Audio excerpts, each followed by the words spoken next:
এই মাহফিলে যারা আসছেন সবার উচিত, এবং স্টেজে যারা আছেন তাদেরও উচিত, দুনিয়াবি শিক্ষা অর্জন করেছেন, পাশাপাশি দ্বীনি কোরআন শিক্ষা অর্জন করা। এটা উচিত না এটা ফরজ? এটা কি বলেন? ফরজ, প্রত্যেকের উচিত। অনেক তো ডাক্তার হইলাম, অনেক তো ইঞ্জিনিয়ার হইলাম, সন্তানদেরকে অনেক ইংলিশ মিডিয়ামে পড়াইলাম, কিন্তু আমার সন্তানটা আমার কবরের পাশে দাঁড়াবে কিনা এটা সন্দেহ। কেন সন্দেহ? ও তো দিনের বুঝি নাই, ও কেমনে দাঁড়াবে? এ কারণে সন্তান যদি 5টা থাকে, অন্তত একটাকে দ্বীনি শিক্ষার জন্য শিখান। অন্তত যদি ডাক্তারও বানান, ইঞ্জিনিয়ারও বানান, শুরুতে দ্বীনি শিক্ষাটা দেন। ইনশাআল্লাহ ডাক্তার হইলেও কসায়ের মতো মানুষকে জবাই করবে না। ইঞ্জিনিয়ার হবে কিন্তু রডের পরিবর্তে রোডঘাটে বাঁশ দিবে না। কেন? তার ভিতরে দ্বীনি কিছু ভয় আছে। এই দ্বীনি ভয়ের কারণে সে দুনিয়ার হালতে থাকলেও দ্বীনি পরিবেশে থাকবে, দ্বীনের কথা বলবে, দ্বীনের পথে চলবে। এটা হলো দ্বীন আর দুনিয়ার শিক্ষার ভিতরে পার্থক্য। এই কারণে আপনাদের কাছে আমার আবেদন, যেহেতু মাদ্রাসা এখানে আছে, আপনাদের উচিত কি, যারা স্কুলে পড়েন, কলেজে পড়েন, ভার্সিটিতে পড়েন, ব্যবসা বাণিজ্য করেন, আপনাদের প্রত্যেকের উচিত এটাই যে আপনারা আজকে থেকে নিয়ত করেন মাদ্রাসায় প্রত্যেক দিন কমাস কম আধা ঘন্টা সময় আপনারা দিবেন। যে সময়টা আপনারা কোরআন শিখবেন, সেটা 10 মিনিট হোক, 20 মিনিট হোক, 1 ঘন্টা হোক। আপনার ছেলেকে শিখান, বিবিকে শিখান। এই দেশের এমন কোনো আলেম নাই যারা আপনারা শিখতে চাবেন শিখাবে না, এটা হইতে পারে না। ওলামা একরাম নির্দ্বিধা শিখাবে। একমাত্র বাংলাদেশে ওলামা একরাম যারা নিজের ক্ষতি হইলেও দ্বীনের জন্য লেগে থাকে। বর্তমান সময়ে অটোরিকশা যারা চালায়, এরাও মাস শেষে 30,000 টাকা বেতন, 30,000 টাকা কামাইতে পারে। কিন্তু একটা আলেম কত টাকা বেতন দেন আপনারা? মাদ্রাসার শিক্ষককে কয় টাকা বেতন দেন? এরপরেও এরা কিন্তু কোশ্চিনকালেও আপনাদেরকে শিখতে চাইলে না করবে না, বরং ফ্রি শিক্ষা শিখাবে। সুতরাং আপনি আমি হয়তো টাকা দিয়ে খেদমত করতে পারবো, কিন্তু তাদের মতো জান আর মাল কোরবানকে সারা জিন্দগি ভর কোরআনের পিছনে লেগে থাকার মতো মেহনত আমাদের হয়তো হবে না। এই কারণে প্রত্যেককে আমি আবেদন করি, কোরআনের এই শিক্ষা আপনার ছেলেকে মাদ্রাসায় দেন। যদি না দিতে পারেন, প্রত্যেক দিন 5 মিনিট, 10 মিনিট, 15 মিনিট, 20 মিনিট করে মাদ্রাসায় আপনার বাচ্চাদেরকে পাঠান। অন্তত শিখুক, দ্বীন শিক্ষা শিখুক।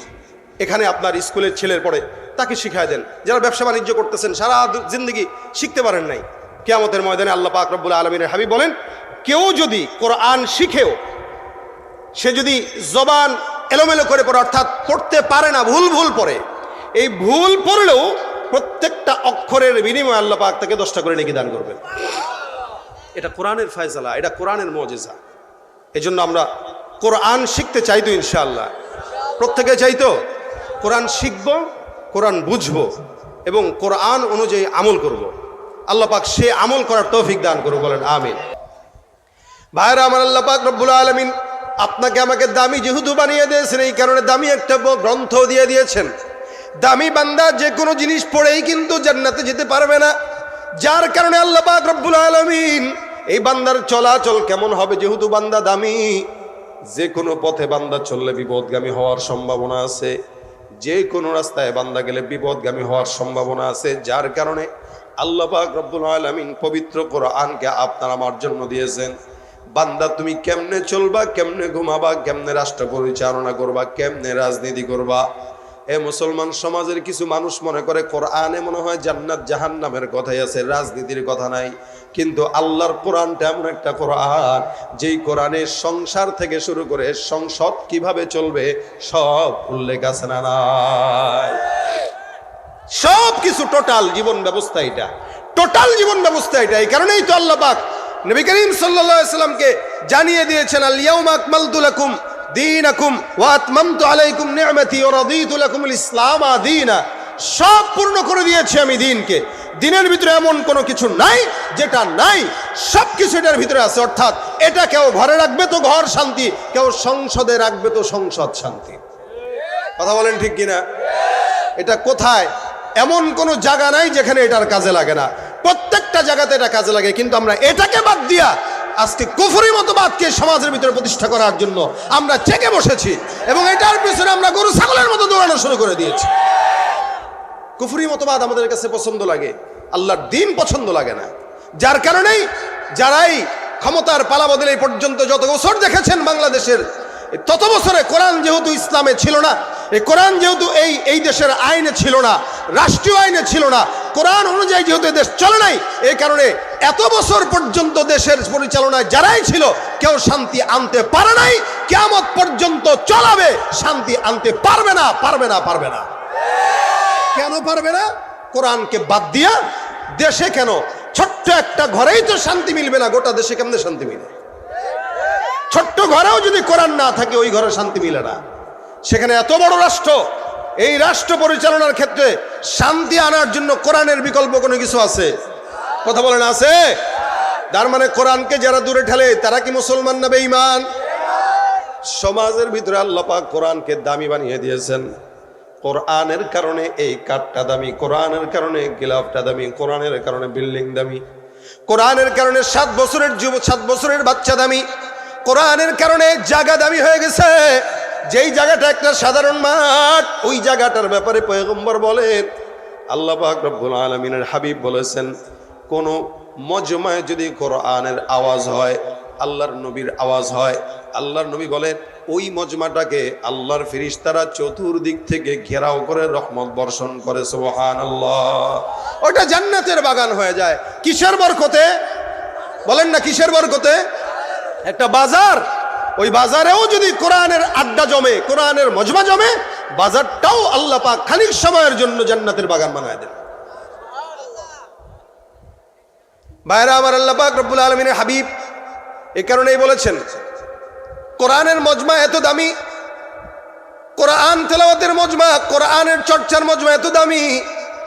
আল্লাহ পাক রব্বুল আলামিনের কোনো বান্দা যদি 5-10 মিনিট কোরআনের মজমার কোনো আলোচনা করে, কোরআনের ইলম অর্জন করে, ওই জায়গাটার দাম, ওই সময়ের দাম, ওই মজমার দাম সারা রাত জেগে নফল ইবাদতের চাইতেও মালিকের দরবারে বেশি হয়ে যায়। সুবহানাল্লাহ। এটা যেখানে যাবে ওখানে দামি হয়ে যায়, এটা সব জায়গায় দামি। এটা যে আকলে ঢুকে, ওই আকলের জন্য এটা হিকমতপূর্ণ আকল হয়ে যায়। যে আকলে কোরআন যায়, ওই আকলটা হিকমতপূর্ণ আকল হয়ে যায়। ওই আকলে আর কোনোদিন দুনিয়ার নোংরামি জ্ঞান ঢুকে না, কারণ আল্লাহর কোরআন যে আকলে যায়, ওই আকলে কোনো অন্যায় অবিচার এগুলো বাসা বাঁধতে পারে না। এই জন্য আল্লাহ পাক রব্বুল আলামিনের হাবিব বলেছেন, এটা বান্দার আকলের জন্য একটা হাকিম, এটা বান্দার আকলের জন্য খাবার, এটা বান্দার আকলের খোরাক। যে আকলের মধ্যে কোরআন নাই, খোরাক ছাড়া বান্দা যেরকম অসুস্থ হয়ে যায়, কোনো আকলে কোনো দেমাগে যখন কোরআন না ঢোকে ওই দেমাগটা অসুস্থ হয়ে যায়।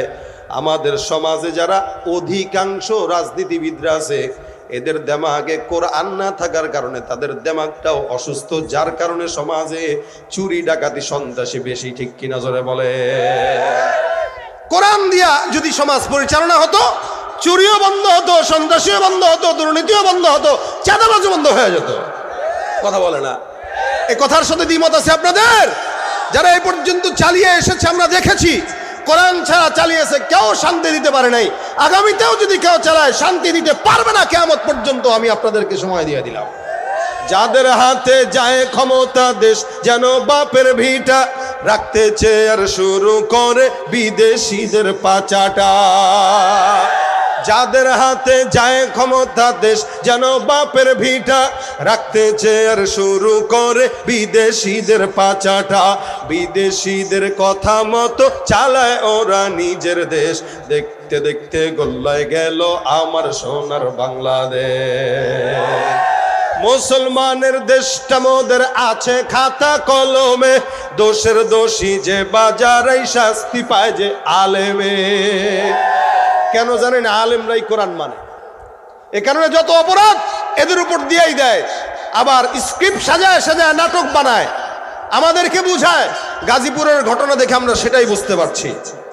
আজকে বাংলাদেশের মানুষেরা যা আছেন, মনে রাখবেন, এই কোরআনকে যতদিন পর্যন্ত বুকে ধারণ না করবেন, আল্লাহর কসম, কোরআনকে অবমাননার কারণে আপনি না শান্তি পাবেন, না আপনার পরিবার শান্তি পাবে, না আপনার দেশের মানুষ শান্তি পাবে। এটা শান্তির একটা ঠিকানা, পায়রা। এটা যেখানে গেছে ওই জায়গার শান্তির জায়গা করে দিয়েছে। এই জন্য একটা কিলাপের পর্যন্ত দাম হয় কোরআনের নিসবতে।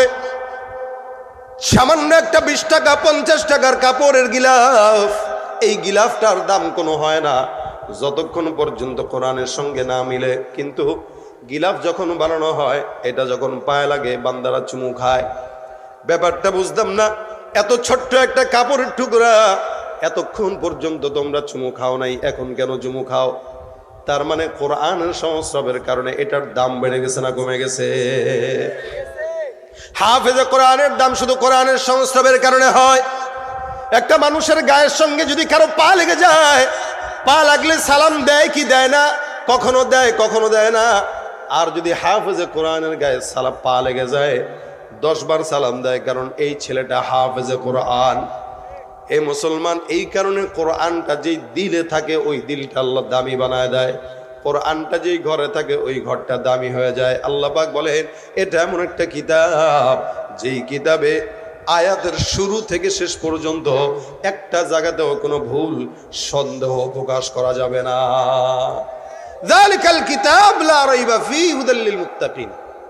কথা দুইটা, একটা হলো এখানে কোনো সন্দেহ নাই, 2 নাম্বার এটা মুত্তাকিদের জন্য একটা সুন্দর পথের দিশা। আপনি কোন পথে চলবেন? গাড়িতে রাত্রেবেলা আমরা যখন চলি, হেডলাইট ছাড়া গাড়ি চললে অ্যাক্সিডেন্ট হবে কি? হ্যাঁ, 100% না? নাকি এক বিন্দু সন্দেহ আছে? যেই গাড়িতে হেডলাইট নাই ওইটা 100% অ্যাক্সিডেন্ট হওয়ার সম্ভাবনা আছে। ও যতক্ষণ চলে তার নিজের চোখের যোগ্যতায় চলে না, হেডলাইটের যোগ্যতায় চলে।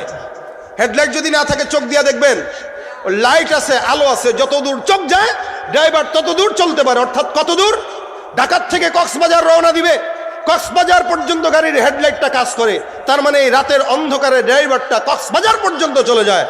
ওই গাড়ির হেডলাইট ওই ড্রাইভারের জন্য পথ প্রদর্শক। ঠিক তেমনি ভাবে ইমানদার অন্ধকারের ভিতরে থাকবে। আল্লাহ পাক কোরআনের হেডলাইট সামনে জ্বালায় দিয়েছেন।